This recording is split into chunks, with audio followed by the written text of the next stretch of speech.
Okay, sorry y'all. That was the mailman. Um, okay.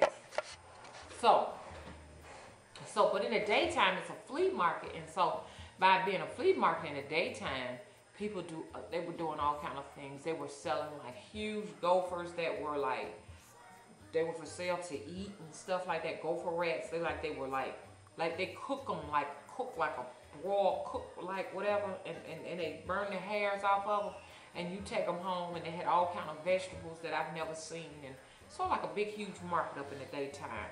But it was what was interesting about it is I got a chance to see myself in the far off future.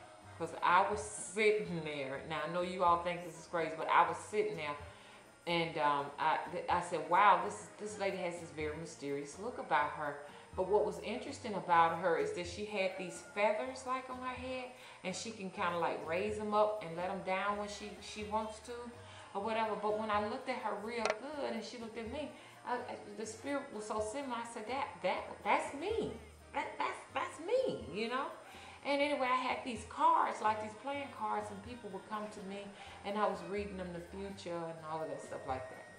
But anyway, enough of that. But these were like, I'm just bringing up some very positive travels that I've had. But then one of the travels was me going into this.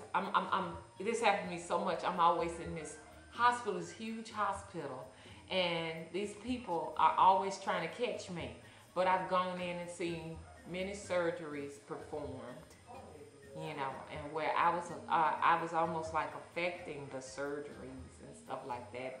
Going into many doctors' conferences where doctors were all in one big huge auditorium, and I've gone in there, and these are not things that I've asked to do. These are things that they happened to me, and I did not ask them to happen to me, but they did. But this had been going on since I was a child. But anyway, one of the particular procedures that I did go into, I know there was a procedure of my father, but he passed slightly after that. But anyway, he went to the recovery room, and in the travel, it was another man, but the man was my father. And I remember, them telling me that I needed to sit on his stomach, and I wouldn't do it. So I don't know if that affected any outcomes or whatever, but like 3 months later, my father actually did die in the intensive care, just like the man did that was in that travel. But anyway, from then on, I proceeded to go to this big, huge farmhouse, big, huge warehouse, like a farmhouse or something. It had tractors and stuff in it and everything, and there was a whole lot of souls in there. A lot of folk, waiting to be picked up by this big, huge bus. And I remember coming on the outside and looking on the other side, there was this bridge that led to this big, huge, beautiful greenery of a very big paradise that was just gorgeous, and it had all kind of animals, farm animals, and a lot of different things there that was just beautiful to me. But the bus came to pick the people up. The people got on the bus, but I was not allowed on.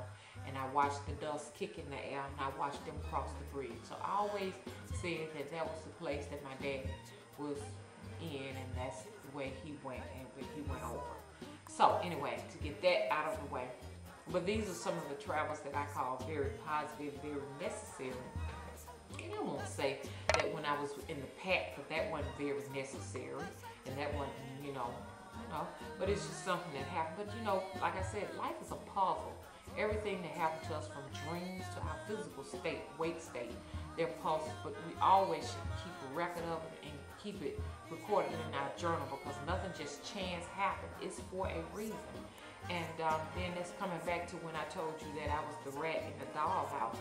I'm beginning to think, oh, that was not a past house life. That's just a trap, because sometimes I've taken on forms of other animals, and I really feel like I did take on the form of a rat, so that I could go in and do some of my spy mission work and stuff like that for whatever reason. It's documented in my journal. I may not know now, but eventually I would know why. But anyway, I was in the dollhouse as we spoke of, and there was this huge cat that was coming after me, and then I woke up or whatever. Because see, there's been times where I have gone into other people's homes and stuff, and listened to their conversations and did what I did, not by will, just because it happened, So I wanted to talk about my travels, and I would love to hear some of your travels. And I'm going to be talking about bits and pieces of travel because, as being a witch, you know most witches do travel.